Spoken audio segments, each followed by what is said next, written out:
I'm delighted to welcome this afternoon to the show Leanne Brown. And Leanne is a wellness consultant specifically concentrating on water and air purification.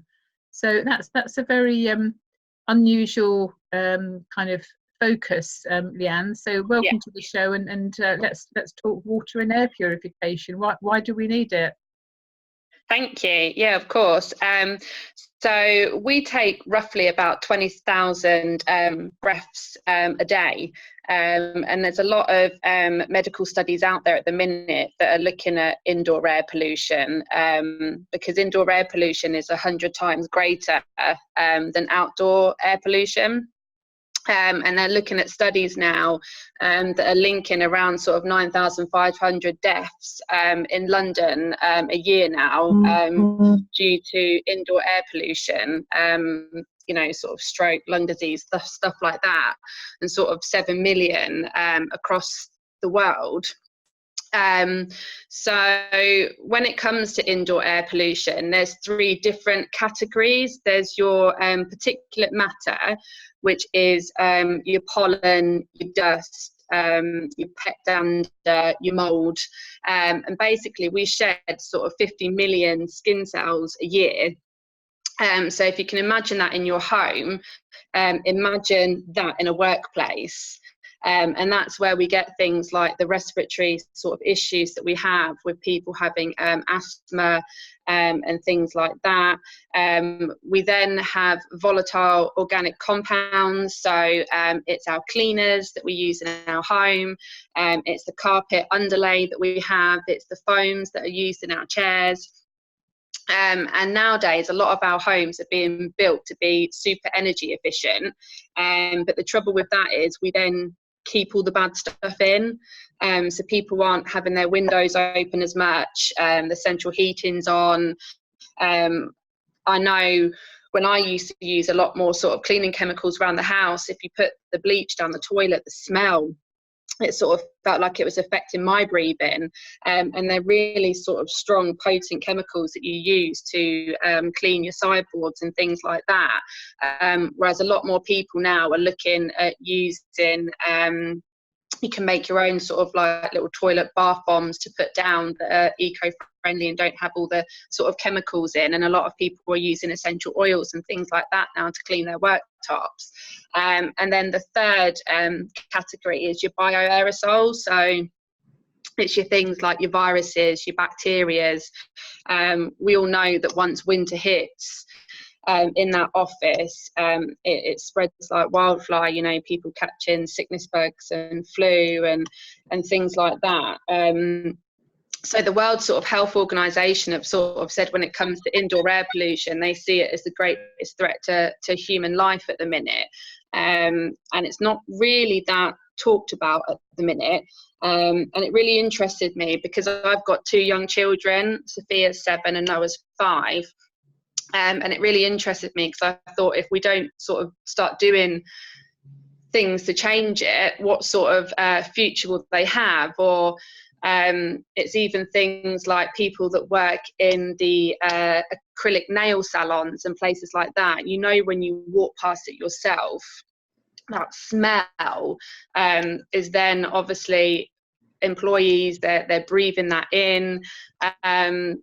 And yeah, it's just sort of what will happen really with the future with your indoor air pollution.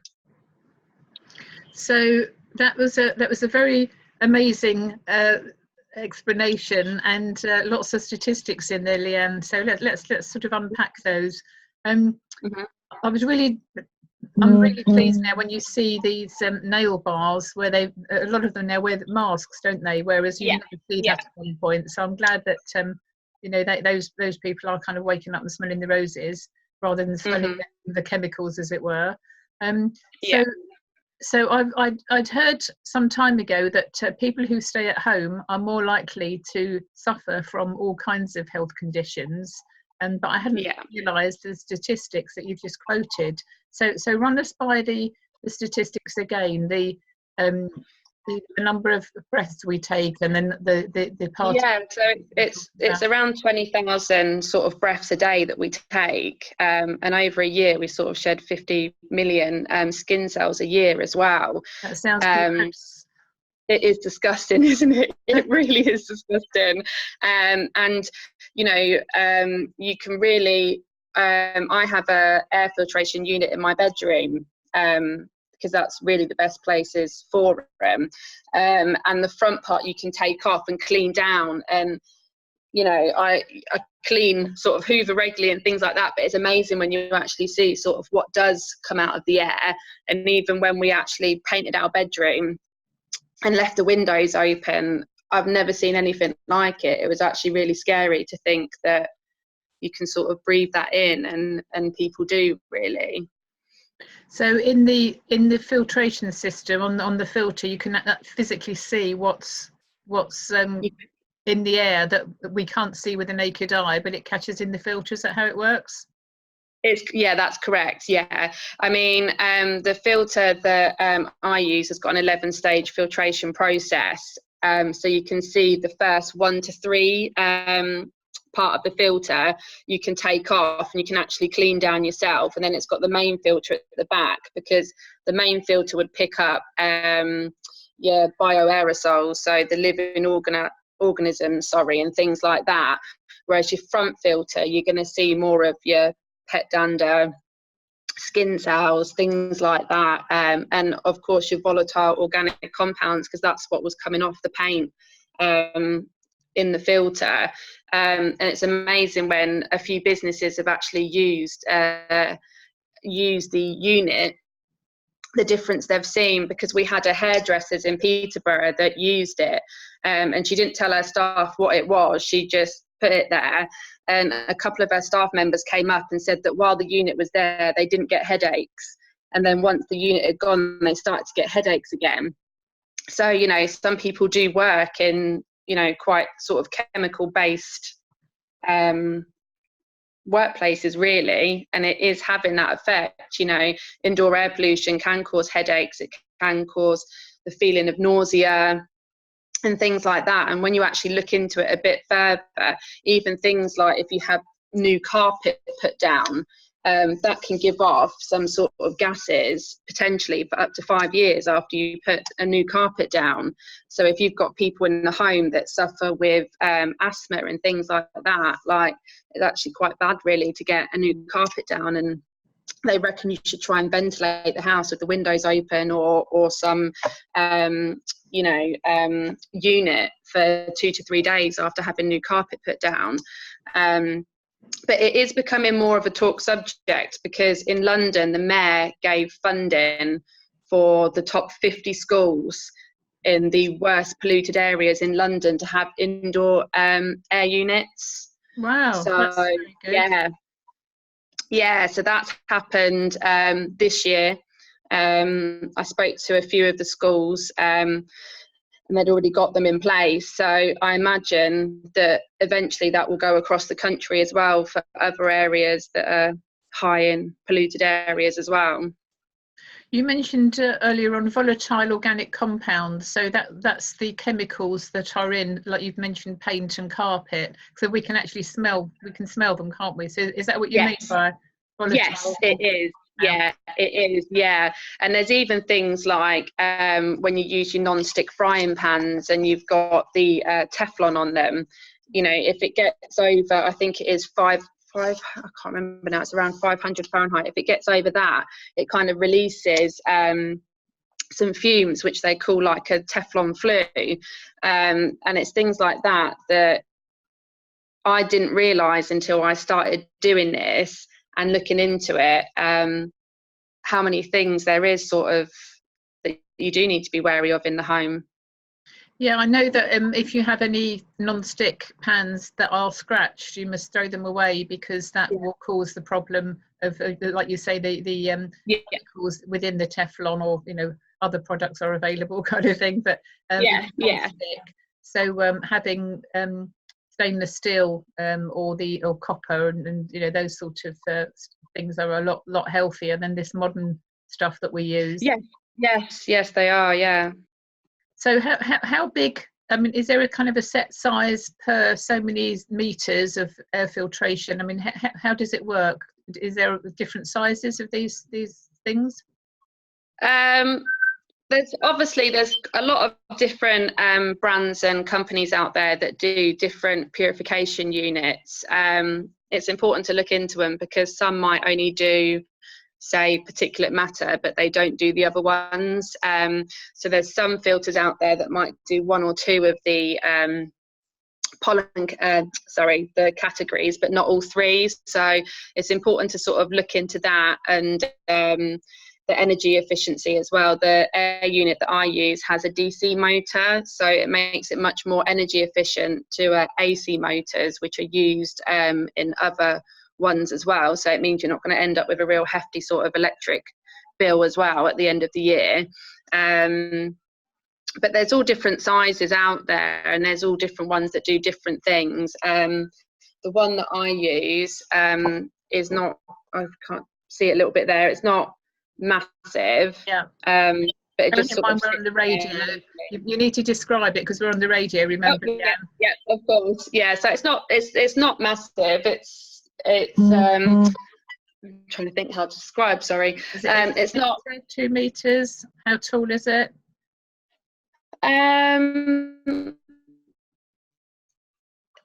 It is, I'd say, about 2 meters. It cleans, the one that I use cleans up to 303 cubic feet per minute as well, so it cleans quite a big airspace.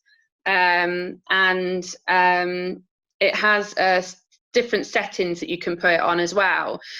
So for my air unit that I use, it has 4 settings. So I have it on the sort of lowest setting during the day, and if I go out, or if anyone gets it new into their business or places like that, then I tell them to put it up to the full speed. So it will clean the air to the standard that it needs to be cleaned, and then it will reduce back down to the lower setting again. So it does clean quite a big space, but obviously all different units will sort of clean all different things, but it cleans 920 square feet in half an hour. Right, that's good. So is that the average kind of bedroom size or living room size? Yeah, it's, to be fair, it's probably bigger than a living room. You know, you could look at having that. It could probably do nearly the 2 or 3 rooms, I'd say, space wise. Okay. So people can have them in offices that are like open plan and things like that as well. It would get round the office. Yeah. Okay. That's good. I'm a great believer in these, and this I was interested to talk to you about it because I have one in my bedroom, and when I had cancer, I had one that was loaned to me by a friend who actually made them at the time, and kind of a giant machine which was doing the kind of whole downstairs, and then I had a smaller one up in my bedroom. So again, for the same reasons that you've said, air purification, and obviously when you've got cancer and particularly going through chemotherapy, you need to be really, really super clean. So so from personal experience, I know how useful they are. You also mentioned that you look at water purification. So tell us about that, Leanne. So I look at water purification as well, just purely because in our tap water there can be chemicals, there can be hormones, and all different things really that they use to clean the water that aren't necessarily good for your body. So it's important to try and get a good filtration unit, and I know depending on where you are in different parts of the country as well, the water can be quite hard, and sometimes when you drink from the tap, you can actually sort of taste that horrible sort of taste that it gives, that's quite strong and overpowering. So, you know, our body is made up of, I think it's like 80% or something of water. And, you know, it's so important for our brain that really we need to be having the best, purest water that we can do for our bodies to function correctly and to the best level they can. So how do you do that? How do you purify the water? Yeah, for me personally, I have a water purification bottle. You can see it here. So it has a filter. It has a filter in it, and when you drink through the straw, it purifies the water for you.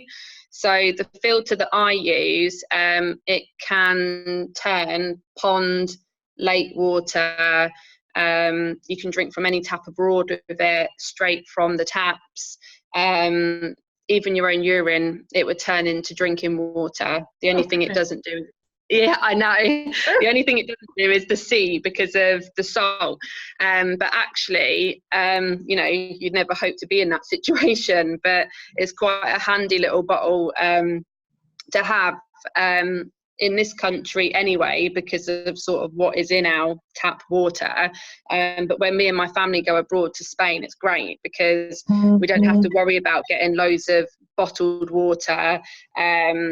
The kids can have a drink straight from the tap. And the filter that's used in this bottle does the equivalent of 455 bottled waters. So it also goes towards helping save the planet when it comes to plastic, if people like to drink bottled water. And actually, it works out cheaper for me to have the bottle and the filter than it would be to buy all the plastic bottles from the supermarket anyway. And of course, we shouldn't be drinking out of plastic bottles because of the BPA chemicals that leach from the bottle into the water if they've been in a warm place. Definitely. And I think so many people sort of, or have done before, reuse the same bottle or have it in the car where it gets really hot and then it's cold again. It's just not good for you. Whereas the water bottle, don't have to worry about that. Some people say to me that they, it's okay, I keep the plastic bottles in my fridge. Well, where has that bottle been before it's got to your fridge? You know, it might have been sitting on a pallet in the sun somewhere, or in the back of a warm lorry, or whatever. It might have been sitting in the warehouse in the back of the car park of the supermarket. You know, the sun beating down on it. So people, unless you're kind of aware of this, though, it's not something that it's not a wide conversation, is there, about water and air purification? But both of them are really so important. Yeah, they really are. And I think, like, before I started with the company that I was with, I was sort of blissfully unaware, really. I obviously knew about outdoors and the fumes and things like that. But I never would have known any of this stuff. And I found it really useful because I've made a lot of changes in my home for my children. So I feel that they're breathing in a lot safer air. But I think because it's not out there so much, people aren't aware, like I wasn't aware of some of the dangers that you can face with it. So what kind of people buy these products? So you've got the water bottle and you've got the air purification system. Is it ordinary household people, offices? Where do you introduce it? The air purification unit has been a lot more businesses to start with, but I loan the unit out to businesses and homes to trial for free, to see the difference in their air as well, and places like that. The water bottle has been a lot more for individuals rather than companies at the minute. There was one company that wanted to get rid of plastic water bottles, and they bought 50 of their employees the bottles to have, which is amazing. Yeah, really amazing. But it is a lot more sort of individuals, maybe some more, gym goers, a lot of people actually that go traveling, because if you're going traveling or backpacking, the bottle is a great little thing to have, because wherever you go in the world, you've always got safe drinking water and you don't have to worry about buying bottled water. And one of my friends actually wanted to order a bottle for her son, and she didn't do it in time, and he went away traveling and ended up spending £400 on bottled water while he was traveling around. So yeah, it is individuals and businesses that look at the products. When it comes to businesses, it has been a lot more salons that have wanted to give it a go, care homes, because of with winter and the elderly being more vulnerable, and the bugs that are going round, you know, sometimes they obviously have to lock down the care homes when it gets bad. So, you know, care homes, salons have been looking at it. But I've also had quite a few parents whose children have had asthma and have wanted to try it at home. Allergies, a few children that suffer terribly with allergies that have tried it at home as well. And one of the mums said that she noticed her daughter's breathing was so much less laboured when she had it at home. And she said the only way she could describe it was that she felt like she was standing at the edge of a cliff, like the freshness of the air that came out of the unit. Wow. Excellent. Yeah. Okay, well, that's all very very educational for our listeners, so thank you for that, Leanne. So how do people get hold of you to find out more information, or perhaps to even borrow one of these units from you? Yeah, I mean, I'm on social media, so you can find me under Shine Bright with Leanne. I do have a website as well, which is www.purity.com/Leanne Brown, that you can have a look. Or people are welcome to email me on leanneemin@hotmail.co.uk to ask any questions, or if they're interested maybe in trialing a unit. Run me by that email address again. You said that very quickly. Sorry, yeah, it's Leanne, and then the surname is E for Echo, M for Mike, I for Indigo, N for November, @hotmail.co.uk. Leanne Emin. Yes. At Hotmail, okay. And the Purity, how are you spelling Purity for the website? Yep, it is PURITII. Purity.com/Leanne Brown. Correct, Okay. yeah. So you go by two names, Emin and Brown. Emin is, yeah, it was my maiden name.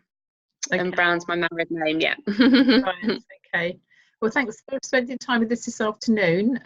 I asked guests to choose 2 songs, and your songs are, I've written them down somewhere, UB40 Kingston Town and Eva Cassidy Songbird. So why did you choose both of those? Yeah, Eva Cassidy Songbird was my wedding song. So it's the song that I came down the aisle to. And the UB40 song was because my mum is an absolute UB40 fan, mad fan. She's seen them so many times, and it just reminds me of my childhood in the car with my brothers and sisters, where she'd be playing the music, and just happy times when I was younger. Fantastic, marvellous. Okay, well, Leanne Brown, Emin, thank you very much for spending time this afternoon. Thank you very much. Thank you. Bye-bye.